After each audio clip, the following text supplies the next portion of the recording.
Subay sa traslasyon sa itom nga Nazareno sa Black Nazarene Chapel sa Davao City. Gianunsyo sa tagdumala sa kapilya nga ibalik na ang naandang pahalok sa imahen. Samtang giila na ang ruta nga agian alang sa traslasyon sa maong imahen ugmang adlaw. Ani report ni Argil Relator. Giilisa na ni Herminia Fabroa, ang Pangulo sa Katilingban sa Black Nazarene Chapel sa New Lanzona, Barangay Matina Crossing, Davao City, ang imahen sa itong nga Nazareno.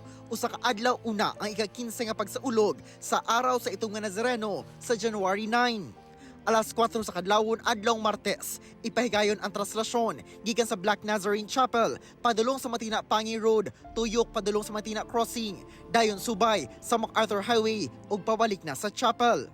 Gatusan ka mga deboto ang gilaumang motambong sa traslasyon. Ang among misa magsugod sa alas 7 kay magpreparar pa man migbalik sa imahen diri sa sulod.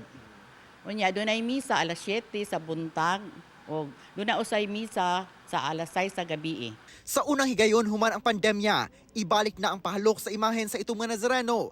Di mamahimong magdala na og panyo ang mga deboto aron mo ipahid sa imahen.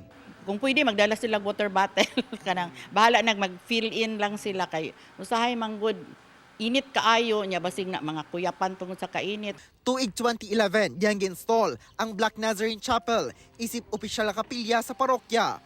Ug sa samang tuig sab miabot ang dako nga replika sa itom nga Nazareno sa maong kapilya nga gikan pa sa Quiapo. Kauban si Melchor Awing sa kamera.